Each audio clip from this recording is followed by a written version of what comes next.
Magandang umaga, narito na po yung update natin sa bagyong si Goryo na isang typhoon na po as of 5 a.m. ngayong araw ng Martes, August 12, 2025. Naging isang ganap na typhoon category na nga po itong bagyong si Goryo na may international name na Podul.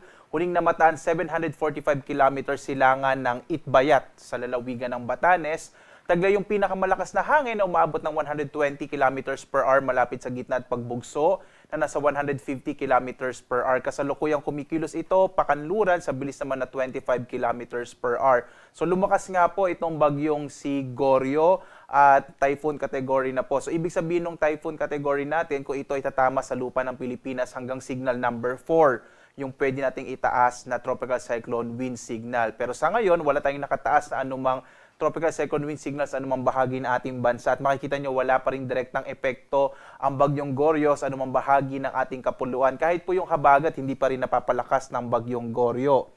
Samantala, ngayong araw, inaasahan natin malaking tsansa ng maulap na kalangitan na may kalat-kalat na mga pag-ulan, partikular na nga sa may bahagi ng kanlurang bahagi ng Southern Luzon, maging sa may Visayas at Mindanao. Makikita nyo, medyo maulap po yung kalangitan dito sa may kanlurang bahagi ng ating bansa. Ang nalalabing bahagi ng ating kapuluan ay makararanas sa mga isolated o pulupulong pag-ulan, pagkilat, pagkulog sa hapon hanggang sa gabi. Makikita po rin nyo, maliban dito sa bagyong Goryo, wala na tayong minomonitor na anumang low pressure area, wala rin tayong bagyo rin sa labas ng Philippine Area of Responsibility. Tingnan po natin yung latest track ng bagyong si Goryo.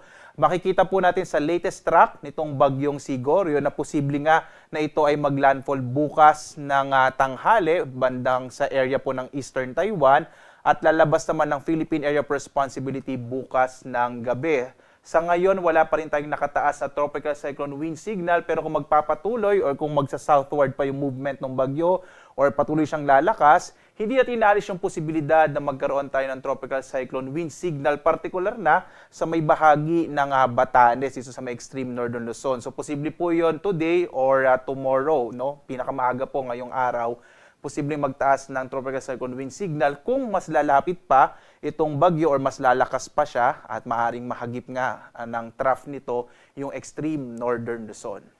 So forecast po natin para sa araw na ito, inaasahan natin malaki yung tsansa ng maulap na kalangitan na may mga pag-ulan, partikular na dito sa may bahagi ng Mimaropa. Ang nilalabing bahagi ng Luzon ay bahagyang maulap, hanggang sa maulap yung kalangitan na may mga isolated o pulupulong pag-ulan, pagkilat, pagkulog na sa hapon hanggang sa gabi. Agwat ng temperatura natin sa Lawag, 25 to 32 degrees Celsius. Sa Baguio, 17 to 24 degrees Celsius. Sa Tuguegarao naman, 25 to 33 degrees Celsius. Sa Metro Manila, hanggang 33 degrees Celsius. Sa Tagaytay, 22 to 29 degrees Celsius. Habang sa Legazpi, 26 to 33 degrees Celsius. So makikita po natin malaking bahagi ng Luzon, medyo mainit na panahon pa rin ang mararanasan sa araw na ito. Sa bahagi ng Palawan, Visayas at Mindanao, malaki yung tsansa ng mga pag-ulan sa area ng Palawan at yung agwat ng temperatura sa Calayan Islands, 25 to 30 degrees Celsius.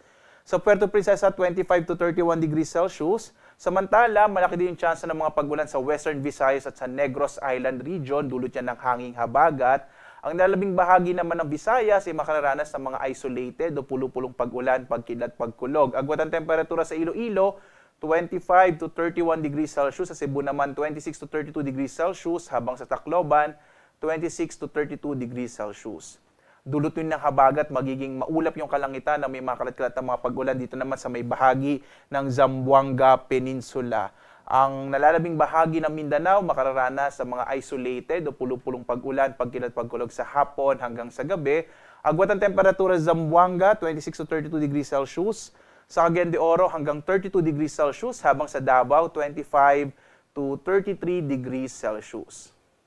Samantala, dito po sa lagay ng ating karagatan, wala po tayong nakataas pa na gale warning, bagamat katamtaman hanggang sa maalon ang inaasahang magiging kondisyon ng karagatan natin sa may extreme northern Luzon. At posible nga po ngayong umaga, no, magtaas tayo ng gale warning base sa magiging latest na data natin. Dahil lalo na nga po na medyo lalapit po itong bagyong si Goryo, partikular na habang ito ay bumabaybay patungo sa may bahagi ng Taiwan. Muli po, no, itong extreme northern Luzon, medyo mag-ingat po dahil inaasahan nga natin na posibleng maging maalon na yung karagatan sa bahaging ito ng ating bansa. Ang lalabing bahagi naman ng ating kapuluan ay inaasahan natin banayad hanggang sa katamtaman ang magiging pag-alon ng karagatan. Tingnan naman natin yung ating inaasahang magiging lagay ng panahon sa mga susunod na araw. Makikita po natin bukas, magiging maulap yung kalangitan at malaking tsansa ng mga pag-ulan. Sa extreme northern Luzon, lalo nga medyo lalapit po itong bagyong si Goryo habang patungo sa area ng Taiwan. At gayon din, malaking tsansa ng mga pag-ulan sa Mimaropa, Western Visayas, Negros Island Region at Western section ng Mindanao dulot ng hanging habagat. Pagdating po ng araw ng Huwebes hanggang Biyernes, malaki pa rin yung tsansa ng mga pag-ulan sa malaking bahagi na ng Kabisayaan, Mimaropa at Western section ng Mindanao. Pagdating po ng araw ng Sabado, inaasahan din natin magiging maulap yung kalangitan, maging dito sa may area ng Calabarzon, Mimaropa at sa may western section ng Kabisayaan. Malaking bahagi pa rin ng Luzon, kasama na yung Metro Manila at malaking bahagi ng Mindanao. Inaasahan natin in the next few days ay generally fair weather na may mga isolated rain showers and thunderstorms sa hapon hanggang sa gabi. Ito po yung mga pag-ulan na tumatagal ng hanggang 1 hanggang 2 oras.